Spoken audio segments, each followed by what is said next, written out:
है कि जब R1 अपनी इंफॉर्मेशन R2 को शेयर करेगा तो R2 को ये पता चल जाएगा कि मैं R1 से होते हुए R3 तक पहुंच सकता हूँ। अब ये टेबल इसके पास जाती है, हमारे पास डायग्राम नहीं होगा, इनके पास डायग्राम नहीं होता है। ये टेबल R1 अपना टेबल R2 को और R3 दोनों को शेयर करेगा, क्योंकि ये दोनों इसके नेबर हैं। तो जैसे ही ये टेबल R1 के पास गई, देखो तो मैं ये टेबल यहाँ साथ में लिख ही दे रही हूँ तो तुम लोगों को और क्लियर हो जाएगा। ये टेबल यहाँ गई, इसके साथ शेयर हुई, ये R1 टेबल है, R1। तो ये क्या बता रहा है कि भाई मेरा नेबर कौन कौन है, R2 है, R3 है। R2 5 डिस्टेंस पे है और R3 6 डिस्टेंस पे है। ये वाला R1 का इंफॉर्मेशन इसके पास चला गया, R2 के पास चला गया। अब जब R2 इसको देखेगा तो कहेगा अच्छा R2 जो है ये R1 तक कितने में जाता है, 5 में जाता है। देखो R2 R1 तक कितने में जाता है, 5 डिस्टेंस में। अब R2 को ये लगेगा कि भाई मुझे अगर R3 तक जाना है तो मैं 5 डिस्टेंस में R1 तक चला गया, 5 डिस्टेंस में R1 तक चला गया, और R1 से R3 का डिस्टेंस कितना है, 6। तो 6 ऐड करके मतलब मैं यहां से मैं R2 से मैं गया R1 पे, और R1 के पास R3 तक जाने का रास्ता है 6 डिस्टेंस का। तो यहाँ का डिस्टेंस कितना है, 5, और R1 से R3 तक जाने का रास्ता है ये है 6। तो इसको ये पता चल जाएगा कि मैं 11 डिस्टेंस में R3 तक पहुंच सकता हूँ वाया R1। समझ आ रहा है? Yes ma'am. देखो तो अभी इसमें और डिटेल में हम नहीं जाएंगे, ये हम आगे राउटिंग एल्गोरिथम पढ़ेंगे तो क्लियर करेंगे। अभी बस ये जान लो कि हर राउटर अपना एक राउटिंग टेबल प्रिपेयर करता है। अब तो यहाँ मैंने 3 राउटर लिए हैं तो राउटिंग टेबल छोटी लग रही है। नेटवर्क के अंदर बहुत सारे राउटर होते हैं, 10, 12, 15 राउटर लगभग होंगे, और या ज्यादा भी हो सकते हैं।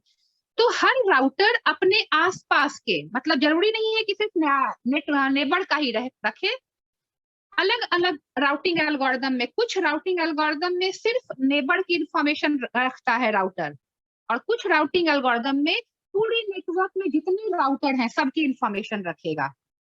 तो अगर सिर्फ नेबर की इंफॉर्मेशन रखनी है तब तो राउटिंग टेबल फिर भी छोटा हो सकता है, लेकिन अगर पूरे नेटवर्क में जितने राउटर हैं सबकी इंफॉर्मेशन रखनी है तो राउटिंग टेबल काफी बड़ा हो जाता है।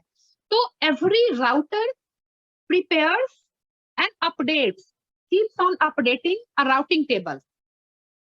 अब मान लो किसी तरीके से ये राउटर खराब हो गया, मान लो,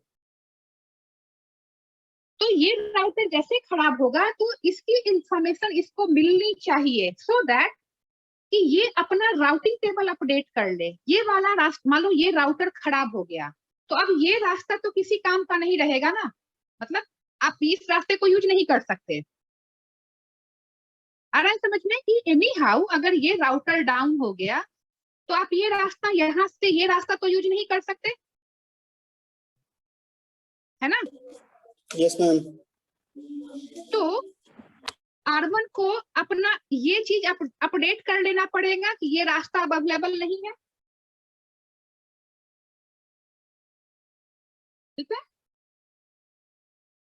R1 को अपना ये चीज अपडेट करना पड़ेगा ना, क्योंकि ये रास्ता खराब है। ये अपडेट कर लेना पड़ेगा।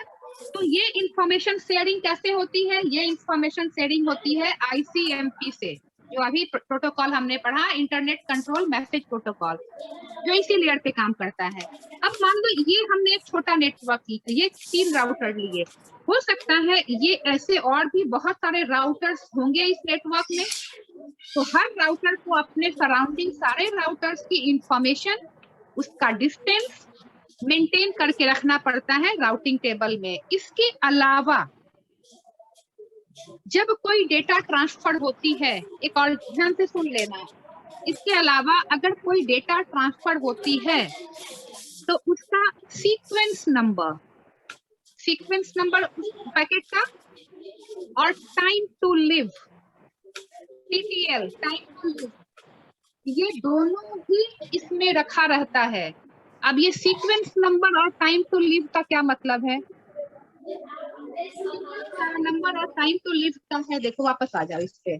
हमने कहा था ट्रांसपोर्ट लेयर पे हम सेगमेंट कहते हैं डेटा को, और एक सेगमेंट कई सारे पैकेट में टूटता है। अब मान लिया कि ये एक सेगमेंट है, ये बड़ा पार्ट है, segment is bigger than packet. ये सेगमेंट मान लो 3 पैकेट में टूटा, P1, P2, P3। ये सेगमेंट जो ट्रांसपोर्ट लेयर पे इतना बड़ा है, वो नेटवर्क लेयर पे आने के बाद 3 पैकेट में टूटा। तो जिस 3 पैकेट में हम तोड़ रहे हैं, अब ये 3 अलग अलग पैकेट बन गए।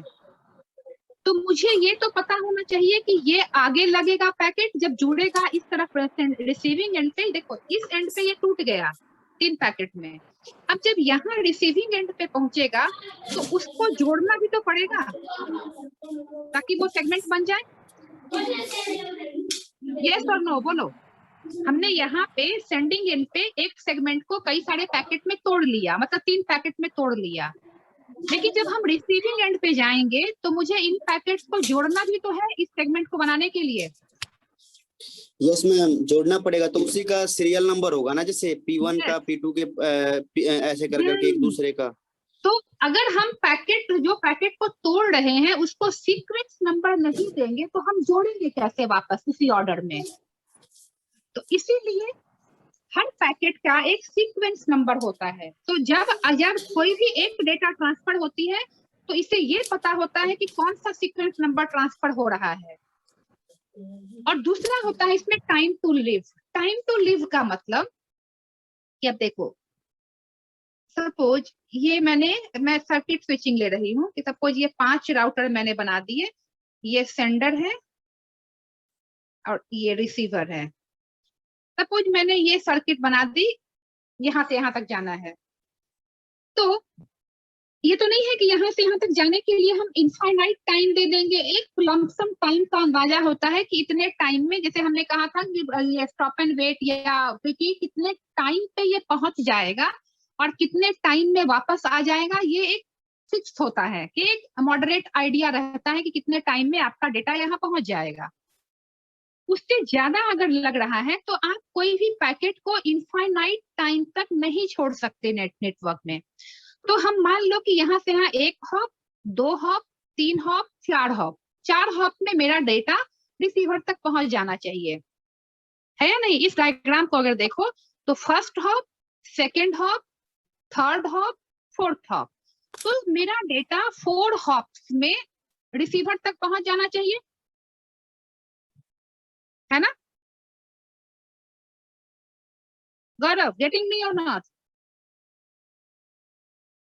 मेरा डेटा 4 हॉप में रिसीवर तक पहुंच जाना चाहिए इस सर्किट के हिसाब से। अब क्या है, अगर मुझे इसका आइडिया नहीं रहेगा कि मेरा डेटा कितने हॉप्स में पहुंच रहा है या कितना नंबर ऑफ हॉप्स हम अलाउ कर रहे हैं, तो मेरा अगर डेटा मिसप्लेस हो गया नेटवर्क में किसी प्रॉब्लम अनप्रेसिडेंटेड इश्यूज की वजह से, अगर ये मेरा पैकेट डी रूट हो गया, मतलब रूट भूल गया, नेटवर्क में प्रॉब्लम हो, राउटर खराब हो गया हो, कोई और प्रॉब्लम, हार्डवेयर सॉफ्टवेयर प्रॉब्लम आ गई, तो मेरा पैकेट तो घूमता रहेगा बेवजह नेटवर्क में और कंजेशन क्रिएट करेगा। तो इसके लिए क्या किया जाता है, टाइम टू लिव रखा जाता है कि अगर मुझे लग रहा है कि मैक्सिमम 4 हॉप्स में मेरा डेटा यहाँ पहुंच जाएगा तो हम इसका टाइम टू लिव 4 रखेंगे। और हर हॉप के बाद ये काउंटर की तरह काम करता है, हर हॉप के बाद ये एक वैल्यू कम हो जाती है, मतलब जब ये पैकेट यहाँ से यहाँ जाएगा तो इसका टाइम टू लिव 4 रहेगा, फिर यहाँ से यहाँ पे एक डिक्रीमेंट होके 3 हो जाएगा, फिर यहाँ से यहाँ पे 2 होगा और यहाँ से वहां तक 1 होगा।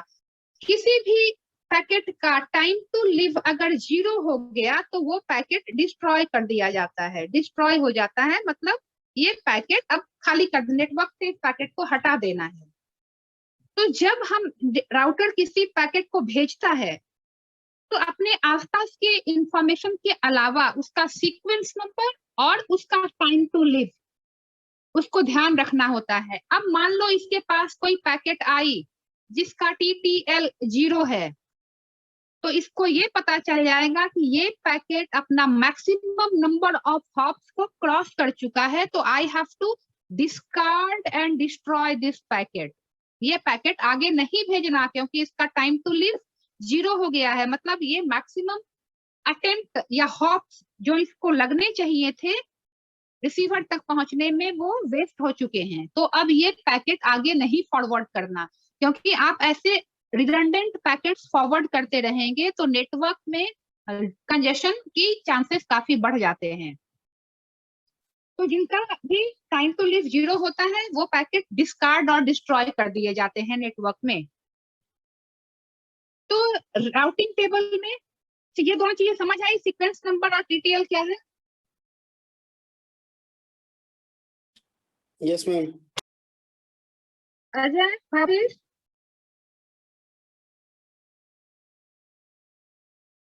अजय एंड भावेश,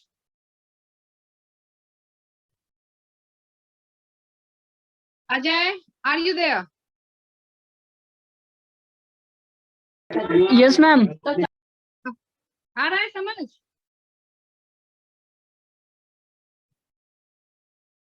हाँ मैम। तो क्या है, तो अब बेसिकली हमें यही ध्यान देना है कि राउटर में के पास राउटिंग टेबल होती है। ये राउटिंग टेबल नेटवर्क कंडीशन के अकॉर्डिंग चेंज हो सकता है, क्योंकि जैसे जैसे इसके अब चेंज क्यों होगा, क्योंकि ये राउटिंग टेबल में इसके नेटवर्क के आसपास के राउटर की इंफॉर्मेशन होती है। तो आसपास के राउटर जैसे जैसे चेंज करेंगे उसके हिसाब से इसकी वैल्यूज, इसकी राउटिंग टेबल अपडेट होती रहती है।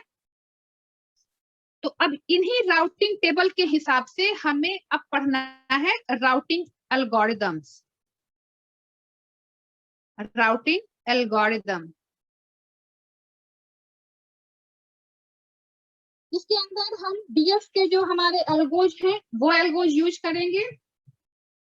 इसमें हमारे 2 टाइप के हमें पढ़ने हैं, नॉन अडेप्टिव जिसे हम स्टैटिक भी कहते हैं, नॉन अडेप्टिव इसे हम स्टैटिक राउटिंग एल्गोरिदम भी कहते हैं।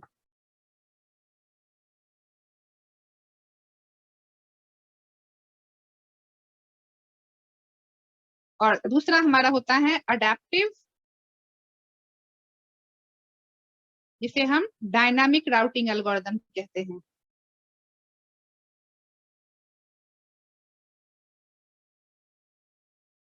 अब अडेप्टिव और नॉन अडेप्टिव में मल्टीपल टाइप्स हैं हमारे। We have multiple types of routing algorithm in both adaptive and non adaptive.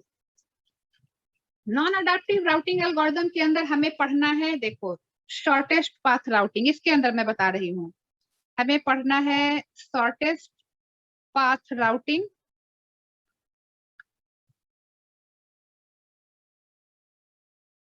उसके बाद हमें पढ़ना है फ्लडिंग। फ्लडिंग का एक और सब टाइप होता है सेलेक्टिव फ्लडिंग, मतलब थोड़ा इंप्रूवमेंट है इसमें, फ्लडिंग में थोड़ा इंप्रूवमेंट करके सेलेक्टिव फ्लडिंग बनाई गई है। उसके बाद हमारा थर्ड होता है फ्लो बेस्ड राउटिंग।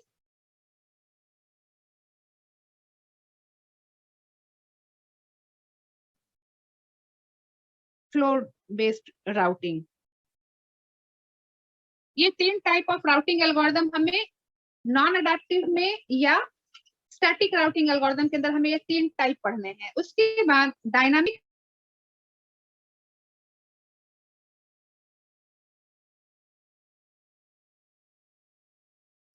मैम आपका वॉइस